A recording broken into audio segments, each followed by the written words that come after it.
बिस्मिल्लाहिर्रहमानिर्रहीम, अस्सलाम वालेकुम। अली सलमान जी टीवी के तमाम नाज़रीन को जी स्पोर्ट्स में खुश आमदीद कहता है कि जब पीर से लेकर जुमेरात तक रोज़ाना रात 11:03 पर हम इस महफिल को सजाते हैं आपके लिए और बात करते हैं उस दिन खेले जाने वाले मैचेस के हवाले से और साथ साथ उस दिन से जुड़ी स्पोर्ट्स हैपनिंग के बारे में। और जैसा कि आपके इल्म है कि आज से पाकिस्तान और ऑस्ट्रेलिया की टीमों के दरमियान 3 टेस्ट मैचेस पर मुश्तमिल सीरीज़ के पहले टेस्ट मैच का आगाज़ हुआ। पर्थ में पहले टेस्ट मैच का पहला दिन मुकम्मल तौर पर ऑस्ट्रेलियन बैट्समैन के नाम रहा, क्योंकि लंच यानी पहले सेशन तक पाकिस्तान कोई विकेट हासिल नहीं कर सका था और 126 रन का ओपनिंग स्टैंड पाकिस्तान के खिलाफ ऑस्ट्रेलियन टीम ने दिया और वहीं से फिर डोमिनेट किया। गो के पाकिस्तान ने बाद में कमबैक करने की कोशिश ज़रूर की, लेकिन अभी भी जिस अंदाज से ऑस्ट्रेलियन खेलें ये टेस्ट मैच है पहले दिन जो है वो डोमिनेंस ऑस्ट्रेलियन टीम की अभी बाकी है। अब देखना यह है कि अगले जो 4 दिन है इसमें किस किस्म की क्रिकेट देखने को मिलती है। इस मौजू पर बात करेंगे और साथ साथ बात करेंगे स्पोर्ट्स से जुड़ी दीगर खबरों के बारे में, लेकिन सबसे पहले प्राइम का फॉर्मेट आज की टॉप स्टोरीज। पर्थ टेस्ट के पहले दिन डेविड वार्नर का लाठी चार्ज, ऑस्ट्रेलिया ने पाकिस्तान के खिलाफ 5 विकेट पर 346 रन बना लिए। पाकिस्तानी बॉलर्स नाकाम, आमिर जमाल ने 2 खिलाड़ी आउट किए। साबिक कप्तान बाबर आजम की टेस्ट क्रिकेट में मैचों की सेंचुरी मुकम्मल। अगर कैचेस हो जाते तो ऑस्ट्रेलिया के स्कोर में 80 से 85 रन मजीद कम होते। कोशिश करेंगे कि दूसरे रोज जल्द अज जल्द ऑस्ट्रेलिया की इनिंग्स का खात्मा करें आमिर जमाल। तवील अरसे बाद पाकिस्तान को हकीकी फास्ट बॉलर के बगैर टेस्ट मैच खेलते देखा हर्षा भोगले। दौरा न्यूजीलैंड के लिए कौमी सिलेक्शन कमेटी का लाहौर में अहम इजलास। मैं शाहीन आफरीदी की कप्तानी के मुहिम में नहीं था, आकिब जावेद। एक तो मैं उसकी कप्तानी की कैंपेन में बिल्कुल नहीं था। शाहीन ने जिस तरह से कप्तानी की है 2 सीजन्स में, वो किसी भी फ्रेंचाइज का होता तो मैं उसको उतना ही सपोर्ट करता, बट लकी है कि वो लाहौर के कप्तान हैं। और आजम खान की मर्जी है कि वो जिस टीम से मर्जी खेले। मुझे लगता है कि वो मेरी ट्रेनिंग से हिचकिचा रहे हैं, मोइन खान। मैं सेलेक्टर या लेजेंड नहीं कि अपने भाइयों को टीम में शामिल करवा सकूं, नसीम शाह। अंडर 19 एशिया का पाकिस्तान कल सेमीफाइनल में मुत्तहदा अरब अमारात से टकराएगी। निदा डार की इंजरी के बाद फातिमा सना न्यूजीलैंड के खिलाफ दूसरे वनडे के लिए कप्तान मुकर्रर। जूनियर हॉकी वर्ल्ड कप में ऑस्ट्रेलिया ने पाकिस्तान को 5 के मुकाबले में 7 गोल से हरा दिया। रॉयल प्रीमियर लीग सीजन 14 के कांटेदार मुकाबले यूएई अजमान में जारी।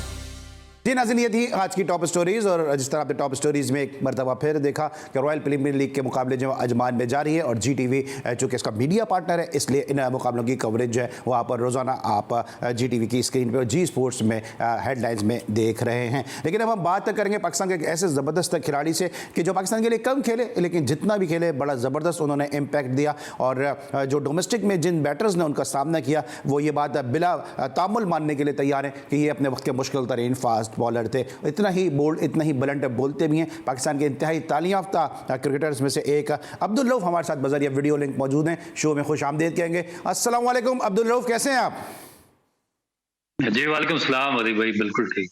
अब्दुल रऊफ, ये जो आपका गुस्सा है मैं सोशल मीडिया पे देखता हूँ, ये जो आप लिखते हैं बहुत ही बोल्ड लिखते हैं, बरंट लिखते हैं, ये इसके पीछे एक तो समझ में आता है कि क्रिकेट बोर्ड में चीज़ें सही नहीं हो रही हैं, लेकिन आपको लगता है कि जो है जिस तरह से आप मुसलसल लिख रहे होते हैं और हम जैसे लोग मुसलसल बोल रहे होते हैं इससे कुछ क्रिकेट बोर्ड में बेहतरी आएगी? क्योंकि उसके बाद मैं उस प्लानिंग पर जाऊँगा जिस प्लानिंग से पाकिस्तान ने आज टेस्ट मैच का आगाज़ किया है। देखिए, मेरा नहीं ख्याल कि कुछ भी फर्क पड़ने वाला है इनको, क्योंकि ये डिटाइपन की आखिरी हद्दों को छू रहे हैं और मेरा ख्याल है कि जब तक ये सिफारशी भर्तियां होती रहेंगी और पॉलिटिकल इंटरफेयर जारी रहेगा इनकी सेहत पे कोई असर नहीं पड़ेगा। क्योंकि सिफारशी होते हैं, ऑब्लाइज होते हैं, मुख्तलिफ जो आपके सियासतदान है उनके फ्रंटमैन होते हैं तो बोर्ड में लगा दिए जाते हैं, तो इसलिए इनको नहीं फर्क पड़ता कि कौन क्या कह रहा है या कौन क्या लिख रहा है। इन्होंने अपनी दाढ़ी लगानी होती है और निकल जाना होता है, इसलिए मेरा ख्याल है कि इन पे कुछ भी फर्क पड़ने वाला नहीं है। ठीक है, क्योंकि मैंने इसलिए पूछा कि आप खुद फास्ट बॉलर हैं, आपने भी अपने कैरियर का आखिरी टेस्ट मैच मेलबर्न में 2009 में अगेंस्ट ऑस्ट्रेलिया ही खेला है। रिकी पॉन्टिंग का स्टेटमेंट में बार बार कोट कर रहा हूं अपने कोई गुज़िश्ता कई शोज से कि जब इस दफ़ा से पहले जब पाकिस्तान की टीम गई तो पॉन्टिंग ने कहा कि सबसे पाकिस्तान का ख़राब बॉलिंग अटैक है, लेकिन उन्होंने कहा कि मैं गलत साबित हो गया क्योंकि ये वाला अटैक तो पिछले वाले से भी ज़्यादा ख़राब है। तो हमारी क्रिकेट डिक्लाइनिंग फेज पे जा रही है। फिर भी हर्षा भोगले का हमने स्टेटमेंट अभी सोशल मीडिया पर था, वो हमने अभी ऑन एयर किया, जिसमें उन्होंने कहा कि पहली मरतबा देख रहा हूँ कि पाकिस्तान हकीकी फास्ट बॉलर के खिलाफ टेस्ट मैच खेल रहा है। फास्ट बॉलर हमारे पास नहीं है, स्पिनर हमारे पास नहीं है और हम चाहते ही हैं और समझते ही हैं कि हम क्रिकेट की बहुत बड़ी सुपर पावर हैं। देखिए, आपके जो चेयरमैन है, चीफ एग्जीक्यूटिव है, जो नेशनल एकेडमी चला रहे हैं, उनकी तो दिहाड़ियां लगी हुई है ना, वो अपने पैसे बना रहे हैं, ठीक ठाक किस्म के पैसे बना रहे हैं। उनकी पांचों घी में है, सर कढ़ाई में है, और यही चाहते हैं जो सियासतदान इनको अपॉइंट करते हैं, वो भी यही चाहते हैं कि ये ज्यादा से ज्यादा यहाँ से ये पैसा कमाए और चले जाए। इनको क्या परवाह है, पाकिस्तान में डोमेस्टिक क्रिकेट होती है, कोई फास्ट बॉलर आता है या कोई स्पिनर आता है या नहीं आता, टीम बनती है, बने नहीं बनती नहीं बने। इनका से ज्यादातर फोकस वही T20 शार्ट फॉर्मेट पे होता है, जहाँ से ज्यादा पैसे बनते हैं और वो पैसे बना के वो दिहाड़ी लगा के निकल जाएंगे। जिस तरह इनसे पहले 3-4 लोग निकल गए। आप देखेंगे कि एशिया कप हुआ, उससे एक आपका फास्ट बॉलर इंजर्ड हुआ, नसीम शाह। उसके बाद आपकी सारी की सारी जो बॉलिंग है उसका मोराल खत्म हो गया और आप टोटली फ्लैट आउट हो गए। अब एशिया कप में भी आपकी नाकिस परफॉर्मेंस रही, वर्ल्ड कप में उससे नाकिस परफॉर्मेंस रही है। उसके बाद जो इस तरह वर्ल्ड कप में से पहले चीफ सेलेक्टर बदला गया, फिर उनकी दिहाड़ियां लगवाई गई, फिर उनसे पैसे बनवाए गए, पर जिस तरीके से टीम बनवाई गई, सिफारशियों पर सिफारशी पाकिस्तान टीम में भर्ती करवाए गए, और उसके बाद एंड रिजल्ट आपने देखा वर्ल्ड कप में हमारे साथ क्या हुआ। अब जो ऑस्ट्रेलिया के दौरे पे भेजी है उसमें कुछ नए लोग, जो नए चेयरमैन है, नए लोग भर्ती किए हैं, उनकी अपनी दिहाड़ियां लगवा रहे हैं। इनको कोई परवाह नहीं है पाकिस्तान क्रिकेट कहाँ पे जा रही है। और रिकी पॉन्टिंग बिल्कुल ठीक कह रहे हैं, इतना नाकिस तरीन फास्ट बॉलिंग अटैक किसी टेस्ट की, पाकिस्तान को क्या मैंने किसी टेस्ट क्रिकेट की टीम में नहीं देखा है, जिनको पता ही नहीं है किस जगह पे बॉलिंग करनी है, किस लाइन पे बॉलिंग करनी है। मसलन कि एक बॉलर है, उसकी एवरेज पेस आ रही है 128, 129, और वो बॉलिंग क्या कर रहा है, short of length, of side the off stump, full pitch bowling कर रहे हैं और कोई वेवर्ड बॉलिंग कर रहे हैं। वरना अगर आपकी 128, 129, 130 पेस है तो आपको तो डेड एक्यूरेट होना चाहिए अगर आपने टेस्ट क्रिकेट खेलनी है। आपको तो अगर वहां पर एक सुई भी रख दी जाए तो आपको चाहिए कि 6 की 6 बॉलें उस जगह पे पिच करें, फिर जाकर आप टेस्ट के बॉलर बनते हैं। यह नहीं कि आपकी 130 की पेस और आप 4 जगह पे बॉलिंग करें और एक ओवर में 5-5 चौके खाते रहे। ठीक है। अच्छा, आप क्या समझते हैं कि अभी ये जो पाकिस्तान क्रिकेट के जो हालात हैं वो नज़र आ रहे हैं? अभी हफीज़ ने एक दफ़ा नहीं और कई दफ़ा हफीज़ ने कहा, कल भी हमने उनका स्टेटमेंट ऑन एयर किया था कि हम यहाँ पे एक सीरीज़ खेलने नहीं आए, हम यहाँ पे सीरीज़ जीतने के लिए आए। आपको लगता है कि ये, एक तो पाकिस्तान की टीम की तैयारियाँ हमें पता है, आपको भी पता है, जाहिर सी बात है आवाम को भी मालूम है कि पाकिस्तान की टीम का क्या इस वक्त जो है वो कितनी केपेबल है पाकिस्तान की टीम। ये इस तरह के स्टेटमेंट देना क्या ये हम सब के लिए एक लॉलीपॉप है, आई वॉश है, ये क्या है?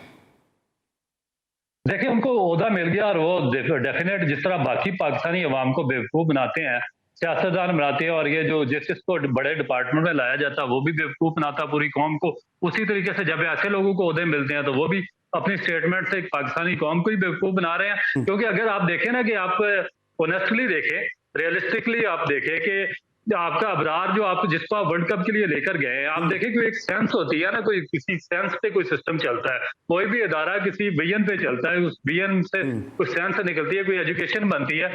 तो आपने उसको वर्ल्ड कप में एक 45 दिन या 50 दिन आपने उसको बाहर बिठाना था, वो आपके वर्ल्ड कप प्लान का हिस्सा नहीं था, तो आप उसको क्यों लेकर गए हैं? आपने उसको वहां पर बाहर बिठाकर बगैर कोई मैच प्ले उसको वापस ले आए हैं। अगर आपने उसको ऑस्ट्रेलिया जैसे मुश्किल ट्रेन टूर पर लेकर जाना था, जहां पर उसको टेस्ट मैचेस खिलाने थे, तो आपको चाहिए था, अगर आपने वर्ल्ड कप उसको नहीं खिलाना तो उसको यहाँ पर डोमेस्टिक क्रिकेट खिलाते, ताकि वो यूज टू रहता। क्योंकि जब तक आपके बॉडी मैकेनिक्स या आपके मसल्स यूज टू नहीं होंगे एक सिचुएशन के, तो आप चाहे जितने बड़ी मर्जी बड़े नाम है, जितना मर्जी बड़ा नेचुरल टैलेंट है, आप बैठ कर रस्ती हो जाते हैं। और जब वो उस फॉर्मेट की क्रिकेट शुरू होती है तो फिर एग्जैक्टली यही होता है जो अबरार के साथ हुआ, अनफिट हुए और आपकी पूरी जो बॉलिंग लाइन थी वो कोलैप्स कर गई। साजिद खान आपके किसी प्लान का हिस्सा नहीं थे, वो फर्स्ट क्लास में उनकी क्या परफॉर्मेंस थी, आपने फ्रॉम नोवेयर उनको उठाया और ऑस्ट्रेलिया भेज दिया, वहां पर भी बाहर बिठा दिया। उसके बाद जो आपके नुमान है, नुमान, ये जो आपके पुराने बॉलर रिटायर हुए हैं, जुल्फकार बाबर या अब्दुल रहमान, इनसे 2-3 सीजन बाद के बॉलर हैं।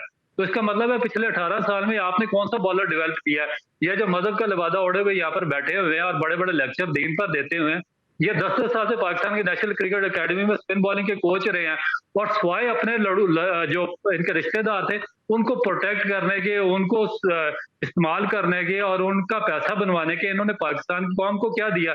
एक सिंगल लड़का इन्होंने तैयार करके नहीं दिया। और आज हमें यह है कि एक अबरार अनफिट हुआ और आपकी पूरी बॉलिंग फ्लैट आउट हो गई और आपके पास है नहीं। आप जो गुफ्तगू कर रहे हैं ना, वो मैं तो समझ सकता हूं कि आप किस वजह से कह रहे हैं कि के जो अबरार है वो पूरे टूर पे रहे, खेले नहीं और फिर वो अनफिट हो गए या फटीक का शिकार हो गए। लेकिन एक आम आदमी के लिए मैं जानना चाहूंगा कि जो बाहर बैठा होता है वो ज़्यादा जो है फटीक का शिकार होता है, उसको थ्रो डाउन भी करना होता है, उसको पानी भी पिलाना होता है, उसको जो प्लेयर को पूरा सपोर्ट भी उसको करना होता है। तो आप समझते हैं कि इन तमाम चीज़ों की वजह से उसको रेस्ट देना चाहिए था? नहीं नहीं, इन चीजों से नहीं। देखिए ये एक आपके बॉलिंग मैकेनिक्स होते हैं। देखिए अगर आपने लॉन्ग फॉर्मेट क्रिकेट खेलनी है या टेस्ट क्रिकेट खेलनी है तो आपको 5 दिन और आपको पूरा फर्स्ट क्लास सीजन खेलना चाहिए था, ताकि जो आपके बॉडी के मसल्स हैं वो 5 दिन ग्राउंड के अंदर रहकर यूज टू होते, वो आपके मसल बिल्ड होते। अब ये जब भी जाएंगे इनको या क्रैम्प करने पड़ेंगे या कहीं इंजरी हो जाएगी, क्योंकि इनके मसल यूज टू नहीं है। बैठ कर ये बिल्कुल रस्टी हो चुके हुए हैं, इनके मसल जंग आलूद हो चुके हैं और वो ना क्रिकेट खेलने की वजह से हुए हैं। और उसका wide responsible Pakistan cricket board है, उसका थिंक टैंक और उसकी मैनेजमेंट है, जिन्होंने उनको गलत तरीके से इस्तेमाल किया कि आपने टेस्ट सीरीज खेलने के लिए जाना और आप कोई क्रिकेट नहीं वहां पर खेले, और आपकी वजह से सारा हमारा बॉलिंग डिपार्टमेंट सफर कर रहा है। ठीक है, अब्दुल रऊफ के साथ गुफ्तगू का सिलसिला जारी है। तो क्रिकेट बोर्ड की प्लानिंग के हवाले से गुफ्तगू की कि किस प्लानिंग के साथ इस वक्त ऑस्ट्रेलिया में मौजूद है। ज़रा ब्रेक लेंगे और जब वापस आएंगे तो डिस्कस करेंगे आज जो मैच है खेला गया उसमें पाकिस्तानी बॉलर्स ने क्या गलतियाँ की और क्या पाकिस्तान की प्लानिंग जो है वो कोचिंग स्टाफ की जानिब से पाकिस्तान को दी गई। मिलते हैं ब्रेक के बाद।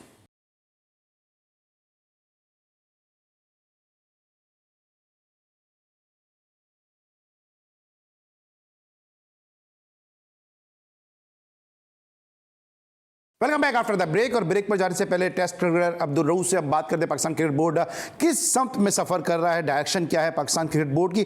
अब हम बात करेंगे इस पर टेस्ट मैच के पहले दिन के खेल के बारे में। अब्दुल रऊफ ये बताइएगा कि किस तरह से देख रहे हैं कि पाकिस्तान ने जो आगाज किया, क्योंकि इब्तिदाई 10-12 ओवर में ही पाकिस्तान ने अपने चारों पेसर को आजमा लिया। आप एक तवील अरसे डोमेस्टिक क्रिकेट खेले, पाकिस्तान को आपने टेस्ट क्रिकेट में रिप्रेजेंट किया, आपने कभी देखा कि इब्तिदाई 10-12 ओवर में चारों के चारों बॉलर जो है वो बॉलिंग कर चुके हों? देखिए मेरा ख्याल है कि इसमें एक तो जो पिच है, पिच पे बात करते हैं पहले कि उस पे एक तो ग्रीन घास थी और उसके बाद उसमें बाउंस भी था। उस पे डेफिनेट पाकिस्तान के जो बॉलर थे उनको अर्ली ऑन विकेटें लेनी चाहिए थी, जिसमें वो नाकाम रहे। उसके बाद इन पे प्रेशर बढ़ा और उसके बाद जो इन्होंने बॉलिंग करवाई है शाहीन अफरीदी से, उन्होंने 6 या 7 ओवर पहले स्पेल में कर दिए। उसके बाद बड़ा मुश्किल हो जाता है कि जिस तरीके से आजकल वो बॉलिंग कर रहे हैं, जब उन्होंने अर्ली ऑन बॉलिंग अपनी शुरू की थी तो उस वक्त उनका जो मोमेंटम था और जो बायोमैकेनिक्स थी वो काफी बेहतर थे।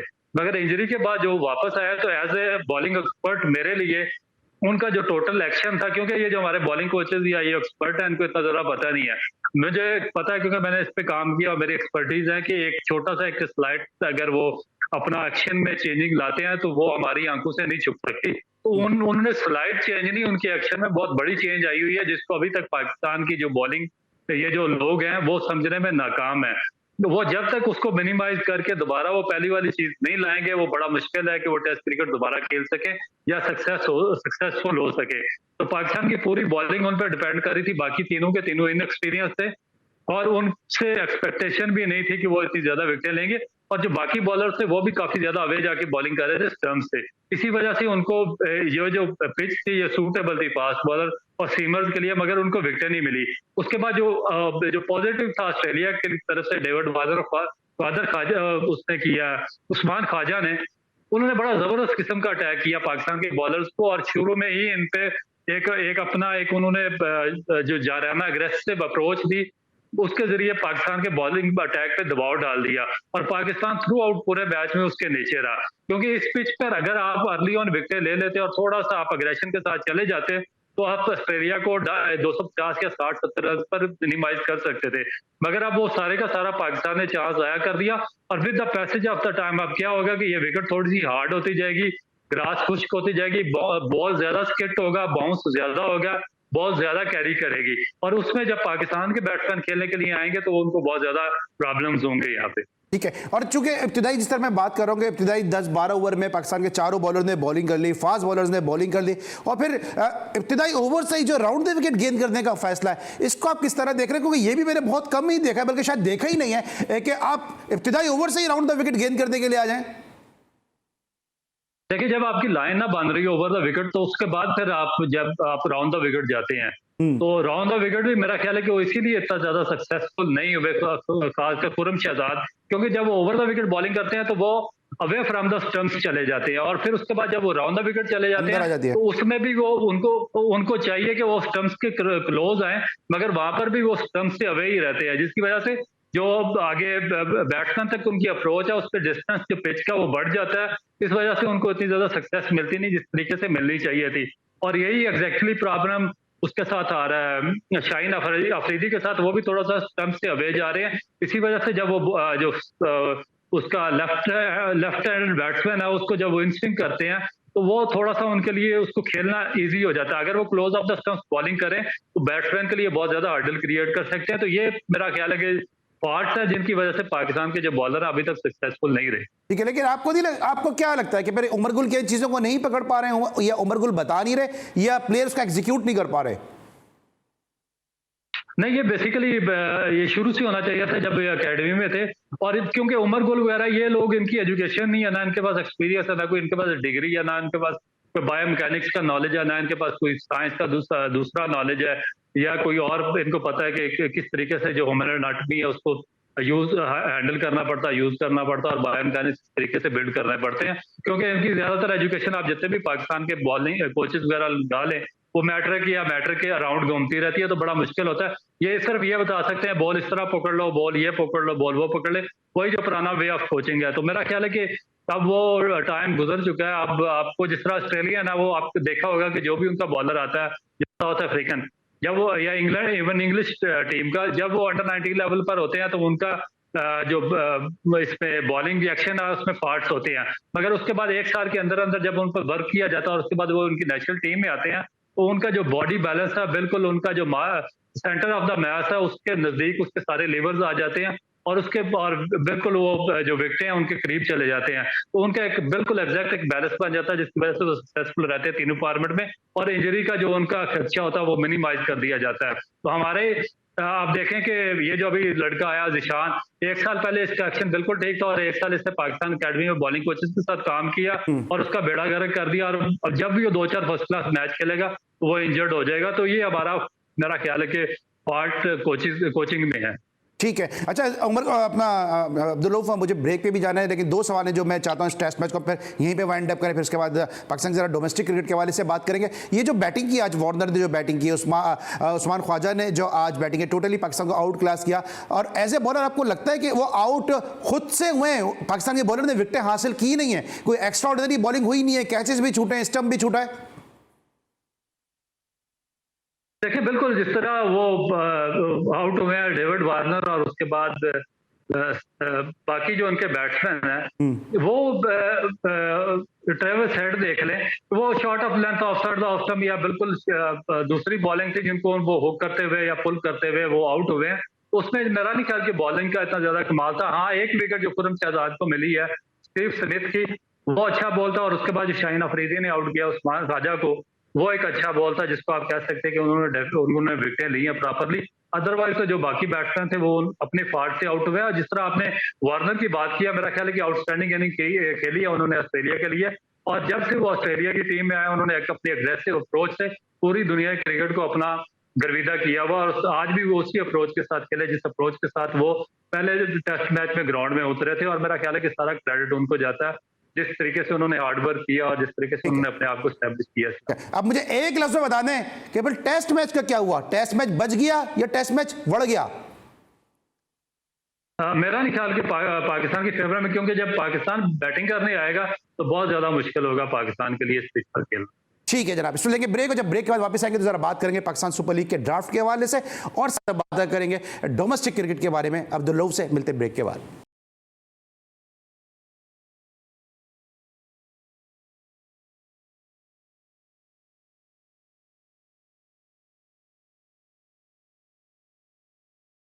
Welcome back after the break. और ब्रेक पर जाने से पहले बात करते हैं पाकिस्तान की नेशनल टीम और इंटरनेशनल क्रिकेट के हवाले से। अब जरा बात करेंगे डोमेस्टिक क्रिकेट के हवाले से। अब्दुल रऊफ हमारे साथ मौजूद है, जो जब मुल्तान के कप्तान थे तो बड़ी ज़बरदस्त इन्होंने टीम को न सिर्फ लीड किया बल्कि बड़ी अच्छी टीम बनाई, और कई प्लेयर मुल्तान से उस वक्त पाकिस्तान क्रिकेट टीम के दरवाजे में दस्तक देने लगे। कोई अनफॉर्चुनेट रहे, जिस तरह रमीज़ अजीज़ एक ऐसा प्लेयर, रमीज़ आलम एक ऐसा प्लेयर था कि जो उस वक्त टेस्ट मैचेस के लिए तैयार हो गया था अब्दुल रऊफ की कप्तानी में। अब्दुल रऊफ, क्या समझते हैं आप कि ये जो डोमेस्टिक हमारा सीजन चल रहा होता है या डोमेस्टिक T20 टूर्नामेंट होता है, हम देख रहे होते हैं कि लोग दोबारा अहमद शहजाद की बात कर रहे होते हैं, उमर अकमल की बात कर रहे होते हैं, शर्जील खान की लोग बात कर रहे होते हैं, PSL में भी इनकी बात कर रहे होते हैं। एक आधी कोई नई प्रोडक्ट नजर आती है इस तरह से डोमेस्टिक से, वो प्लेयर इस तरह नजर नहीं आते जैसे पहले माजी में आते थे।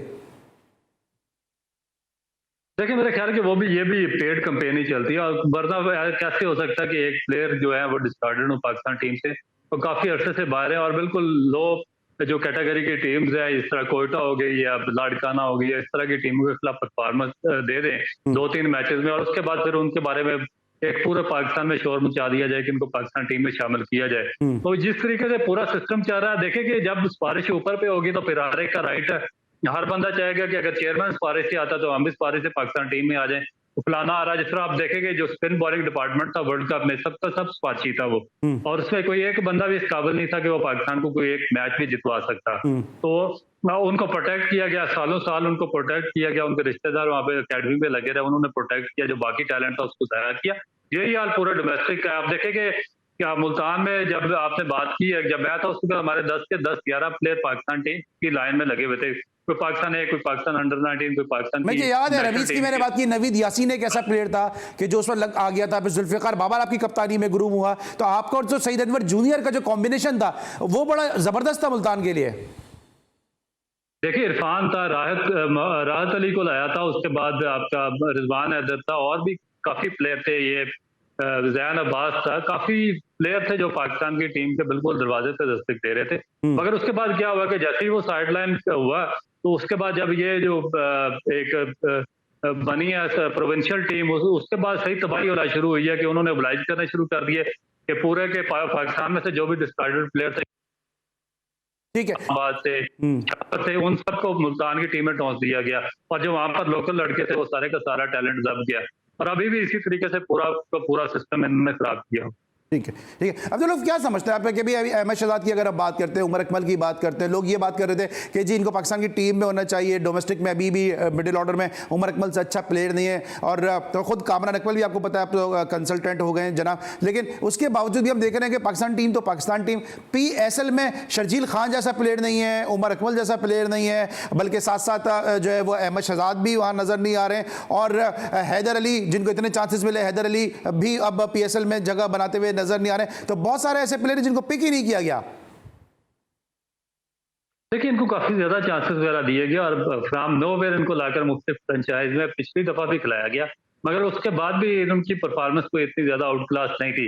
जितने ज्यादा हैदर अली को चांसेस वगैरह मिले, मेरा नहीं ख्याल कि पाकिस्तान के हिस्से में किसी को इतने ज्यादा चांसेस मिले हो, मगर उन्होंने क्या किया था, उनकी कंप्लीटली जो टेक्निक थी वो एक्सपोज हो गई, उन्होंने अपने टेक्निक पे काम ही नहीं किया, वो एक बिल्कुल जो टांग थी उसको साइड पे करके जिस तरह आखिर पे कोई फास्ट बॉलर रेटिंग किया करते हैं, उनमें वो तरीका अपनाया, और मेरा ख्याल है कि किसी भी कंट्री का अगर नेशनल टीम का कोई ओपनर होगा इस टेक्निक के साथ खेलेगा, तो उसको कभी भी उसकी टीम में, नेशनल टीम में जगह नहीं बन सकेगी, और बेहतर करने की बजाय उल्टा खराब होते गया। उसके बाद उनकी जो फ्रेंचाइज की परफॉर्मेंस थी वो भी डिक्लाइन का शिकार है। इसी तरीके से जो इन दोनों का एटीट्यूड का इश्यू था उसने इनका पूरा कैरियर हिट किया। उसके बाद फिर जब ये वापस इनको लाया गया तो इनकी जो फिटनेस थी वो क्वेश्चन मार्क थी।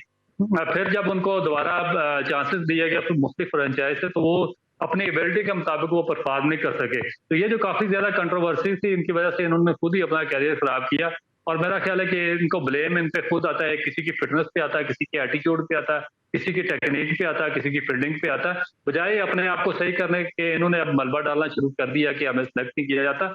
मेरा नहीं ख्याल कि किसी दूसरे का कसूर है इनको बाहर करना। ठीक है, आपको क्या लगता है कि PSL में क्या सही प्लेयर पिक होते हैं या इसमें PR गेम ज्यादा इन्वॉल्व होता है? देखिए PR गेम तो मैनेजमेंट से नीचे तक इन्वॉल्व होता है। हर फ्रेंचाइज में आप देख लें 2-2, 3-3 प्लेयर ऐसे साथ रखे होते हैं, ना उनकी टीम में जगह बनती है, ना वो मैचेस खेल सकते हैं, मगर वो हर साल टीम के साथ होते हैं। आप कोटा ग्लैडिएटर की टीम देख लें, आप कराची की टीम देखें, आप इस्लामाबाद की देखें, पेशावर की टीम देख लें, तो ओबलाइज के होते हैं। उसके बाद जो उनकी मैनेजमेंट है वो ओबलाइज है, 6-6, 7-7, 8-8 एडिशन है, और एक ही लोग मैनेजमेंट के साथ लगे हुए, तो फिर इस पे डाउट क्रिएट होते हैं, और सीरियस डाउट क्रिएट होते हैं कि भाई क्यों आपने इन लोगों को ही अपने साथ लिंगर ऑन किया हुआ है, बजाय कि जब आपके पास काफी बड़े ऑप्शंस हैं, दूसरे लोग भी हैं। लेकिन रऊफ एक सवाल पैदा होता है ना, एक सवाल पैदा होता है भाई 8 साल है या 9 साल है, उन पर ट्रस्ट होगा, एक्सपीरियंस होगा सकता है, इसलिए उनको अपने साथ कंटिन्यू कर रहे हो? नहीं, कोई ट्रस्ट या एक्सपीरियंस नहीं है। या तो बिल्कुल इनएक्सपीरियंस लोग हैं जो ये सिस्टम चला रहे हैं, या फिर इनके पास ऑप्शन नहीं है, इनको किसी का पता ही नहीं है कि कौन किस लेवल पर काम कर सकता है, या फिर तीसरा वो कुछ और इशू है जिनको ये लोग नहीं चाहते कि वो एक्सपोज हों। ठीक है। अच्छा, आप क्या समझते हो कि बहुत सारे क्रिकेटर से मेरी बात होती है और मोस्टली क्रिकेटर ये कहते हैं कि जो फ्रेंचाइज है, जो पीएसएल है, वो पाकिस्तान क्रिकेट को डैमेज कर रही है। इनका जो रोल है फ्रेंचाइजेस का, वो पाकिस्तान क्रिकेट में डोमिनेट करता नजर आ रहा है। इस तरह आकिब जावेद मुसलसल शाहीन शाह अफरीदी की बात कर रहे होते हैं, उनको कप्तानी के लिए मुसलसल वो बात करते रहे। इसके अलावा इस तरह वो जमान खान की बात करते हैं, फिर अब्दुल्ला शफीक की बात करते नजर आए। इस तरह दीगर फ्रेंचाइजेज अपने अपने प्लेयर की बात करती हैं। कराची के अंदर एक फ्रेंचाइज का होल्ड नजर आता है कराची की क्रिकेट में। पेशावर की क्रिकेट हम देखते हैं, केपी की क्रिकेट, वहां पे एक फ्रेंचाइज का होल्ड नजर आता है। मुल्तान में हम देखते हैं वहां पे एक और फ्रेंचाइज का होल्ड नजर आता है। तो आपको लगता है कि पीएसएल की जो फ्रेंचाइजेज है ये पाकिस्तान क्रिकेट को रन भी कर रही हैं, डैमेज कर रही हैं, या आप समझते हैं इनसे फायदा हो रहा है? देखें, ये जो फ्रेंचाइजीज ने पाकिस्तान क्रिकेट को सुबह बर्बाद कर रही है। ना इन्होंने ग्रास रूट लेवल पर काम किया, ना इन्होंने इंफ्रास्ट्रक्चर बेहतर किया, ना इन्होंने लोगों को रोजगार दिया, ना इन्होंने कोई अपनी बेस लाइन बिछाई है नीचे, और ना ही इन्होंने कोई दूसरी जिस तरह बाकी कंट्रीज में काम होता है उस तरीके से काम किया। ना इन्होंने क्रिकेट बोर्ड को स्ट्रांग किया, ना इन्होंने पाकिस्तान क्रिकेट के इंफ्रास्ट्रक्चर पे डेवलपमेंट में अपना कोई हिस्सा डाला है। ये आते हैं बस साल के आखिर में आ जाते हैं, जिस तरह पता नहीं बाहर से जो बाकी जो फॉरेन प्लेयर खेलने के लिए आते हैं, इसी तरह इन फ्रेंचाइज के मालिक और दूसरा अमला उठकर आ जाते हैं और उसके बाद अपना पैसा बनाते हैं और साइड पे निकल जाते हैं। उसके बाद पाकिस्तान की क्रिकेट पूरा साल ये पूछते ही नहीं है कि क्या परसाने वाला है, कौन सा हमने डेवलपमेंट का काम किया, कौन सा प्लेयर बनाया और किस तरीके से हमने सिस्टम को चलाना। अगर यही तरीका रहा तो उसके बाद जो सबसे बड़ा नुकसान ये हो रहा है कि आपने देखा होगा कि लास्ट टाइम जो लाहौर और कराची की आपस में बहस छिड़ी और प्लेयर्स के दरमियान कंट्रोवर्सी ही शुरू हुआ था। मैंने आपके प्रोग्राम में ही कहा था कि ये आगे चलकर पाकिस्तान क्रिकेट को बिल्कुल तबाह बर्बाद करके रख देंगी। आप देखें कि इसके बाद जिस तरह टीवी पर इनकी आपस में इश्यूज खुलकर सामने आए और आपस में एक दूसरे के बारे में इनकी बातें शुरू हुई और फिर पाकिस्तान की टीम में प्लेयर्स का एक दूसरे पर अदम एतमाद बढ़ा, उससे पाकिस्तान क्रिकेट फिर नोवेयर पर लाकर खड़ी कर दी इन्होंने, और उसका सबसे बड़ा नुकसान वर्ल्ड कप में पाकिस्तान की टीम को होगा। बिल्कुल सही, इसका सबसे बड़ा नुकसान पाकिस्तान के टीम को हुआ। लेकिन साथ साथ आखिरी मुझे बता दिए कि आपका यूट्यूब चैनल माशाल्लाह आहिस्ता आहिस्ता ग्रो हो रहा है, कैसा जा रहा है आपका यूट्यूब का एक्सपीरियंस? जी, अभी तक अच्छा जा रहा है माशाल्लाह।